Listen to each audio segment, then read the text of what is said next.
உங்கள் பிரியோ டிவியில் மதுரை முத்துவின் 20 ஆண்டு திரையுலக பயணத்தை தனது நண்பர்கள் மற்றும் ரசிகர்களுடன் ஒரு உற்சாக வெற்றி விழா. சர்ன்னு சர்க்கார் பொம்பளனா மாடு மயிலு குயிலு நஞ்சியாடா நாங்களோ பெண் சிங்கங்களா. ஆச்சி திருப்பாச்சி மன்னிப்பு கேட்டுக்கிறணும். ஏன்னா நான் பண்ணும்போது எப்படின்னு தெரியல, இப்ப நான் பார்க்கும்போதே எனக்கு அந்த கஷ்டம் எனக்கு தெரியுது.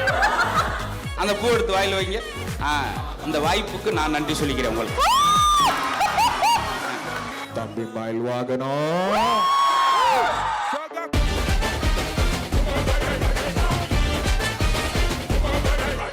ஹலோ, நான் சொல்றது கேக்குதா? மதுரை முத்து சாரை பத்தி ஏதாவது கேளுங்க. இல்ல கேக்குதா உங்களுக்கு? சார் புரியுதா நான் சொல்றது? மதுரை முத்து சாரை பத்தி கலெக்ட் பண்ண வந்திருக்கேன், அத பத்தி ஏதாச்சும் கேளுங்க. குறைஞ்சது ஒரு 1000 எபிசோட், 1000 குழந்தையிலே சுகப்பிரசவமா பெற்றிருக்கிறவர் தான். ஒரு காலேஜ் முடிச்சுட்டு ஒரு ஹோட்டல் ரிசப்ஷனிஸ்டாக ஒர்க் பண்ணிட்டு இருந்தவர். அவர் யாராவது நம்புவீங்களா? தெரிஞ்ச நண்பர் ஒரு ஃபேன்ஸ் மீட் வைக்கிறாருன்னா அதில் பெரிய விஷயம் இல்லை.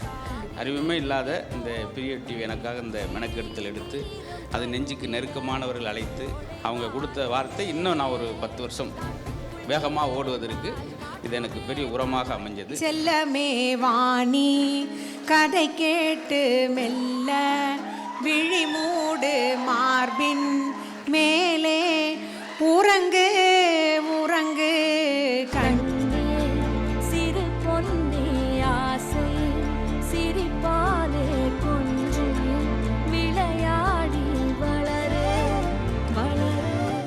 அடிச்சு பெஞ்சா மழை, அசையாம என்ன சில, மீன் பிடிக்க தேவை வலை. என்னைக்குமே காமெடி பர்ஃபார்மன்ஸ்லாம் மதுரை முத்து தான் தலை.